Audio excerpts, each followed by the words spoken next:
नमस्कार, प्रणाम। फिर से एक बार हाजिर बनी रउआ लोग के स्वागत में। आज हम बात करे वाला बनी, मतलब देखे वाला बनी, वीडियो बात करे वाला बनी पवन सिंह के, जौना के नाम बा रूसल बानी, जो कि टीम फिल्म से आइल बा। बहुत ही अच्छा गाना बा।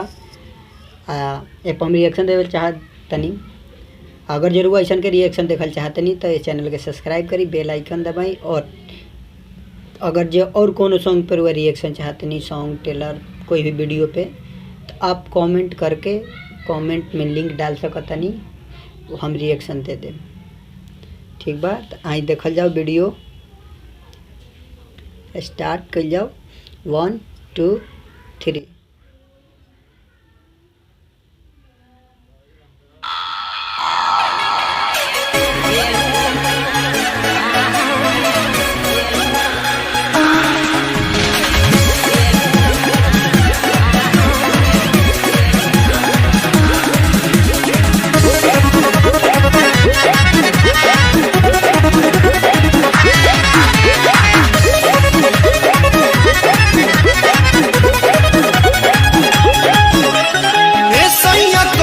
कवन सेवा करी, खीस बनल बोल देन मोह लगल पड़ी। ए सैया कही कवन सेवा करी, खीस बनल बोल देन मोह लगल पड़ी। सजल से जरिया छोड़ के भुइया सुतल बनी का, सजल से जरिया छोड़ के भुइया सुतल बनी का।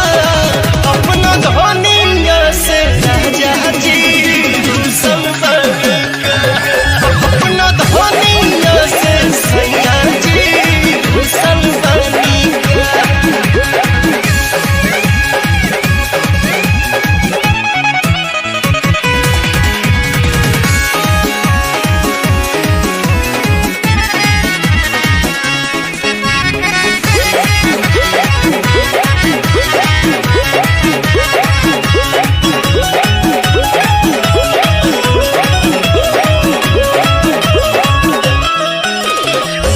जौन कहीं तवन करब, रौरे ही मान से, रौरे ही मान से।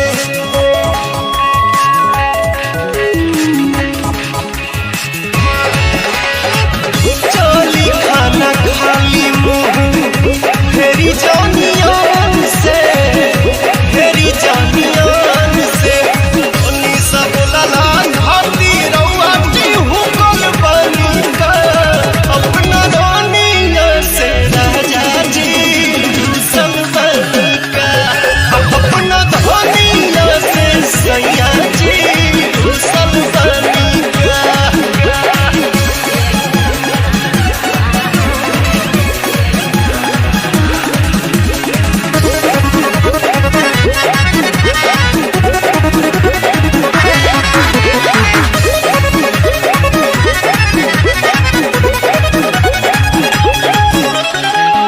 कहे अनसाई जानी तोनी तोहनी बात में, मेहर से मजाक में।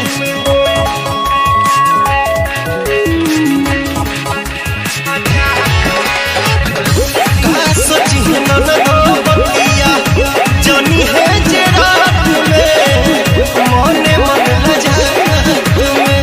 अरुण बिहारी पवन हमसे कुशल बनी का, अपना धनिया से राजा जी रूसल बनी का, अपना धनिया से सैया जी रूसल बनी का।